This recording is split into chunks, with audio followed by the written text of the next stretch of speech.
ನಾನು ಹೋಗೋದೆಲ್ಲ ಬರೀ ಎಲ್ಲಾನು ರಾಜಕೀಯಕ್ಕೆ ಹೋಗೋದು, ಸರ್ಕಾರಿ ಕೆಲಸಕ್ಕೆ ಹೋಗೋದು. ಪೇಪರಲ್ಲಿ, ಟಿವಿಲಿ ಅವ್ರು ರಾಹುಲ್ ಸಿಕ್ಕಿಲ್ಲ, ಇವ್ರು ಸಿಕ್ಕಿಲ್ಲ, ನೀವು ನಿಮ್ಗೇನು ತೋರಿಸ್ಕೊಂಡು ಕೂತ್ಕೊಳ್ಳೋಕ್ಕಾಗ್ತಿಲ್ಲ. ಒಂದಿನ ಆಗ್ತಾ ಇದ್ದೀರಾ ಫೋಟೋ ಜೊತೆ ಕೂತ್ಕೊಂಡು ಮಾತಾಡ್ತಾ ಇರೋದು, ಚರ್ಚೆ ಆಗ್ತಾ ಇದ್ದೀರಾ, ಭೇಟಿನೇ ಆಗಿಲ್ಲ ಅಂತ ಯಾವುದೋ ಪೇಪರ್. ನಾವು ಸುಮ್ಮನೆ ನಾನು ಯಾಕೆ ಮಾತಾಡೋದು ಅಂತ ಇದೆ. ಬಟ್ ಒಂದು ಕಾಲ ಎಲ್ಲದಕ್ಕೂ ಉತ್ತರ ಕೊಡ್ತದೆ ಅಂತ ಹೇಳಿದ್ದೀನಿ.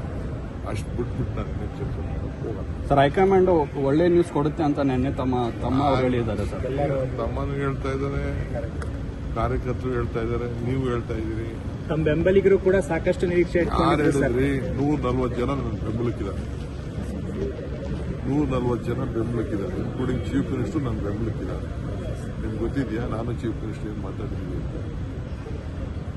ರಾಹುಲ್ ಸಮ್ಮುಖದಲ್ಲೇ ನಾವೇನು ಮಾತಾಡ್ಕೊಂಡಿದ್ದೀವಿ, ಹೈಕಮಾಂಡ್ ಸಮ್ಮುಖದಲ್ಲಿ ಏನು ಮಾತಾಡಿದ್ದೀವಿ, ಯಾರು ಎಲ್ಲ ಕೂತ್ಕೊಂಡು ನಾವೇನು ತೀರ್ಮಾನ ಮಾಡಿದ್ದೀವಿ ಅನ್ನೋದು ನಮಗೆ ಗೊತ್ತಿದೆ. ಅದನ್ನು ನಾನು ಬಹಿರಂಗದಲ್ಲಿ ನಿಮ್ಮ ಹತ್ರ ಮಾಧ್ಯಮದಲ್ಲಿ ನಾನು ಚರ್ಚೆ ಮಾಡೋಕ್ಕೆ ಹೇಳ್ತಿದ್ದೆ.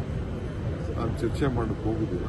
ಎಲ್ಲದಕ್ಕೂ ಒಂದು ಕಾಲ ಇದೆ, ಆ ಕಾಲ ಎಲ್ಲದಕ್ಕೂ ಉತ್ತರ ಕೊಡ್ತೇನೆ. ಏಪ್ರಿಲ್ನಲ್ಲಿ ಈ ರೀತಿಯಾದಂತಹ ಒಂದು ಒಳ್ಳೆ ಸುದ್ದಿ ಬರ್ತದೆ ಅಂತ ಚರ್ಚೆ ಏಪ್ರಿಲ್ ತಿಂಗಳಲ್ಲಿ ನೋಡೋಣ. ಈಗ ಯಾಕಂದ್ರೆ ಮಾತು ಸರ್, ರಾಜಕೀಯ ಕಾರಣಕ್ಕಾಗಿ ದಾವೋಸ್ ಪ್ರವಾಸ ಮೊಟಕುಗೊಳಿಸಿರೋದು ಸರಿಯಲ್ಲ ಸಿಎಂ ಡಿಸಿಎಂ ಅಂತ ಬಿಜೆಪಿ ನಾಯಕರು ಆರೋಪ ಮಾಡ್ತಾ ಇದ್ದಾರೆ ಸರ್.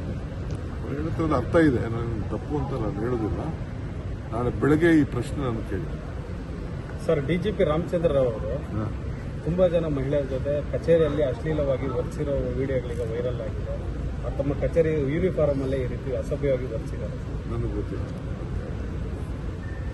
ಹೋಮ್ ಮಿನಿಸ್ಟರ್ ಕೇಳಿ, ಚೀಫ್ ಮಿನಿಸ್ಟರ್ ಕೇಳಿ.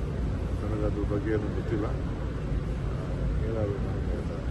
ಸರ್, ಕೇಂದ್ರ ಚುನಾವಣಾ ಆಯೋಗದ ಮೇಲೆ ಅನುಮಾನ ಬಿದ್ದು ಬ್ಯಾಲೆಟ್ ಪೇಪರ್ ಏನಾದ್ರು ತರ್ತಾ ಇದ್ದಾರೆ? ಯಾರು ಹೇಳಿ? ಕೇಂದ್ರ ಚುನಾವಣಾ ಆಯೋಗ ನಾವಲ್ಲಪ್ಪ, ಎಲೆಕ್ಷನ್ ಕಮಿಷನ್ ಅವರು. ನಾವ್ಯಾರು ಎಲೆಕ್ಷನ್ ಮಾಡೋಕ್ಕೆ?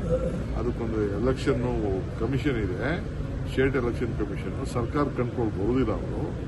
ನಾವು ಹೇಳಿದಾಗ ಅವರೇ ತೀರ್ಮಾನ ಮಾಡ್ತಾರೆ. ಅವ್ರು ಏನು ಮಾಡ್ತಾರೋ ಮಾಡಿ.